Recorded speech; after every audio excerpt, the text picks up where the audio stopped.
నమస్తే మిత్రులారా, నేను మీ శ్రీనివాస్ చౌహాన్ అడ్వకేట్. మిత్రులారా, మన ఆస్తి పత్రాలను ఎవరి వద్దనైనా డిపాజిట్ చేసి, మార్టిగేజ్ రిజిస్ట్రేషన్ చేసి కాదు, డిపాజిట్ చేసి వారి వద్ద అప్పు తీసుకుంటే మనం తిరిగి చెల్లించకపోతే వాళ్ళు మన మీద కేసు వేస్తే అది చెల్లుబాటు అవుతుందా? సో మిత్రులారా, అప్పిచ్చే మిత్రులారా తస్మత్ జాగ్రత్త. మీరు మార్టిగేజ్ డీడ్ చేసుకోకుండా కేవలము వాళ్ళ ఆస్తి పత్రాలను మీ వద్ద పెట్టుకొని మీరు అప్పిస్తే మీరు భవిష్యత్తులో వారి మీద, ఆ ప్రాపర్టీ మీద కేసు వేయడానికి అవకాశం లేదు.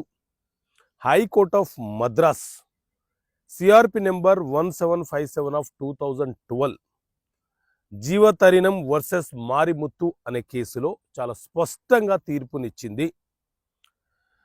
ఓరల్ మార్టిగేజ్ అనేది చెల్లుబాటు కాదు.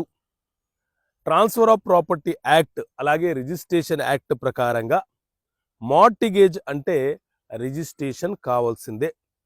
రిజిస్ట్రేషన్ కాకుండా కేవలం పేపర్లను డిపాజిట్ చేసుకొని ఆస్తి పత్రాలను మన వద్ద పెట్టుకొని వారికి అప్పులు ఇస్తే మనము కేసు ఫైల్ చేసి ఆ ప్రాపర్టీని యాక్షన్లో అమ్మి నాకు రావాల్సిన సొమ్మును రికవరీ చేయించాలంటే చట్టబద్ధంగా కుదరదు.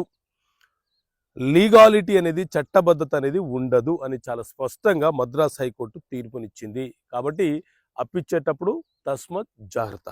ఓకే మిత్రులారా, థ్యాంక్ యూ. జై హింద్.